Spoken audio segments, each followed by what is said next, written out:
नमस्कार, उर्मिला किचनमध्ये तुमचं स्वागत आहे. आज मी खेकडे आणलेले आहेत. तर खेकड्याचं सार बनवणार आहे.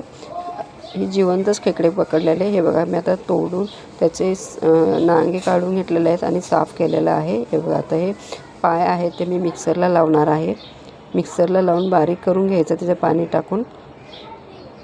चॅनलवर नवीन असेल तर सबस्क्राईब करा, लाईक करा आणि कमेंट्स करा. आता हे मिक्सरला लावून घ्यायचं आहे. हे बघा, आता मग हे बघा पूर्ण बारीक झालेलं आहे. आता त्याच्यात पाणी घालायचं आहे. पाणी घालून हे बारीक केलेलं आहे मी बरोबर. आता हे गाळून घ्यायचं आहे पूर्ण व्यवस्थित. हे बघा किती छान गाळलेलं आहे. आता हे सारामध्ये ओतायचं असतं. हे गाळून ह्याच्यासाठी घ्यायचं कारण काही कोण असंच मिक्सरला लावून टाकतात आणि मग ते खरखर असं लागतं. त्याच्यापेक्षा हे छान असं गाळून घेतलं ना की खूप छान असं घट्ट सार होतो त्याचा. त्याच्यामुळे भरपूर कॅल्शियम मिळतं खेकड्यांमध्ये, त्याच्यामुळे खेकडे खावावे. आणि पावसाळा सुरू झाला की खेकडे खूप मिळतात. आता मी कढई ठेवलेली आहे. आता ह्याच्यात तेल टाकलेलं आहे. मी 10-12 लसणीच्या पाकळ्या टाकणार आहे. ते चांगलं ठेचून घेतलेले आहेत आणि टाकलेले आहेत.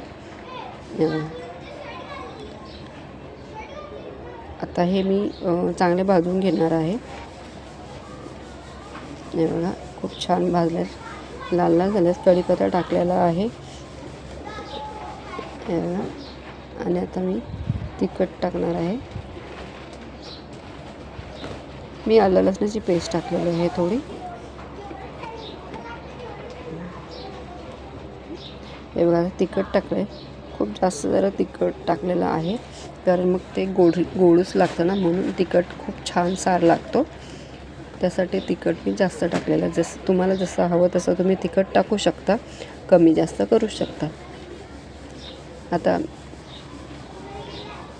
मी वाटण केलेलं आहे खोबरं कांदा आणि भाजून, तर ते टाकलेलं आहे. आता हे खूप छान भाजून घ्यायचं आहे, चांगलं तेल सुटेपर्यंत. हे बघा, खूप छान भाजलेलं आहे, तेल चांगलं सुटलेलं आहे. आणि आता आपण त्याच्यामध्ये खेकडे टाकून देऊ. हे बघा किती छान झालेलं आहे. मसाला चांगला भाजलेला आहे.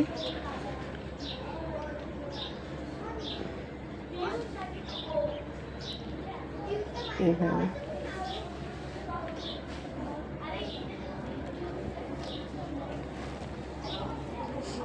चांगला भाजून घ्यायचा आहे. हे बघा, आता खेकडे टाकलेले आहेत मी हे, आणि आता ते भाजून घ्यायचे, चांगले परतून घ्यायचे. त्याच्यामध्ये मसाला चांगला एकजीव होईल असे परतवायचं आहे. आणि मग थोडं पाणी टाकून शिजवायचं.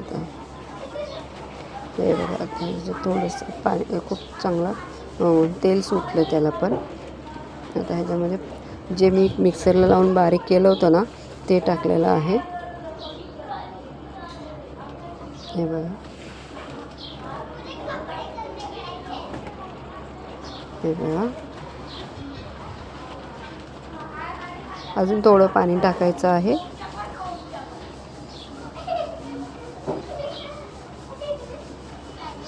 हे बघा, खूप छान झालेलं आहे.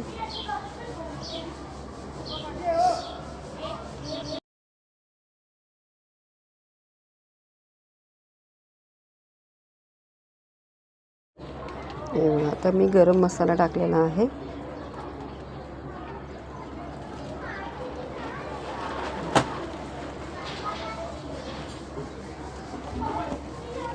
रस्सा असा मस्त झणझणीत झालेला आहे. हे बघा,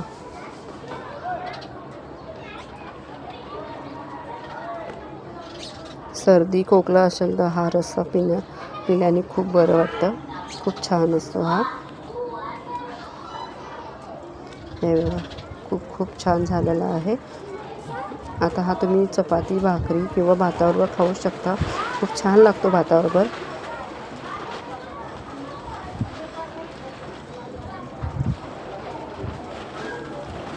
एकदम झणझणीत छान झालेलं आहे. तुम्ही पण करून बघा. आणि आता हे पावसामध्ये खायचं खूप छान असतात.